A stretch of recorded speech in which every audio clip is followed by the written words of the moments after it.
Well, 2015 marks the 150th anniversary of AFL in Tasmania. It's also 15 years since the state began hosting regular matches. On the eve of the League's historic commission meeting in Hobart, we reflect on some of the big issues. And for a state that only hosts 7 matches a season, there's certainly been plenty. In September 2000, Hawthorn and the state government signed a heads of agreement to bring one AFL match a season to Tasmania for 3 years. What we really wanted was not just a one-off. We wanted an agreement with a club that would last into the future. The Hawks' first match at York Park was against Richmond, a pre-season cup clash in February 2001. History was created just a few months later when Hawthorn hosted its first match for premiership points against Adelaide. A year later, Wayne Carey played his last match for North Melbourne in Launceston. Less than a month later, he left the club in controversial circumstances. The Hawks gained a co-tenant in 2003, St Kilda signing an agreement to play 2 matches a season in Tasmania. In the same year, then Hawks coach Peter Schwab was admitted to hospital following a heart scare after a match against West Coast. In a blow for historians, York Park became Aurora Stadium in 2004, but its most controversial moment came in 2006, now infamously known as Siren Gate. The siren's already sounded, but they did not hear it. In round 12 2006, just under 21,000 people saw Hawthorn play Richmond, the biggest crowd to ever watch an AFL match in Tasmania.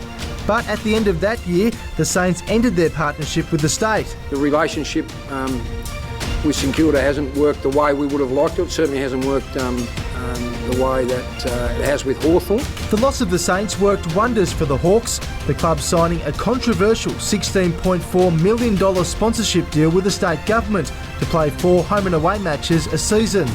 It was a devastating start to 2008, with Aurora's historic northern stand destroyed by fire.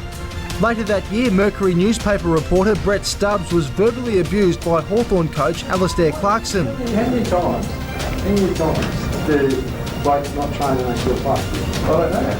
Well, you want to get up there, mate? Shane Crawford played his 300th in August of 08. The season capped off with a Hawks premiership, the team flying to Tasmania to celebrate with fans just days after winning the grand final. Racism reared its ugly head in 2011, Lance Franklin abused by a crowd member during a match against West Coast.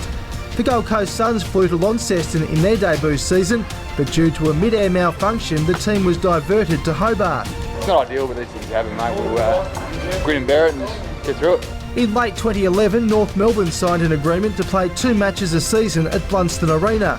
I genuinely don't think this will be a 3-year partnership. I think it'll be a much longer partnership and a forerunner into greater things to come in Tasmania. The Roos' first match at Bellerive was against GWS in 2012, but the big news continued to break at the other end of the island.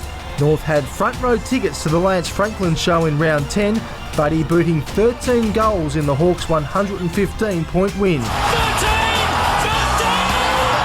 In 2014, another racism incident marred a match. This time, North Melbourne's Mad Jack Daw was targeted in a pre-season fixture against the Hawks. Earlier this year, Kangaroos coach Brad Scott was involved in a clash with a security guard at Blunston Arena. Several players also found themselves under scrutiny. In June, Gold Coast stars Charlie Dixon and Jack Martin were suspended after being caught drinking the night before a match.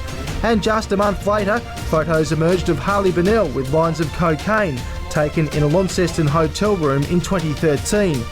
This weekend marks 15 years of permanent AFL matches in Tasmania, so what does the future hold? As a government, we want to do what we can to map out a plan for the state. No doubt that will be high on the agenda when the AFL Commission meets in Hobart tomorrow. Brent Costelloe, Win News.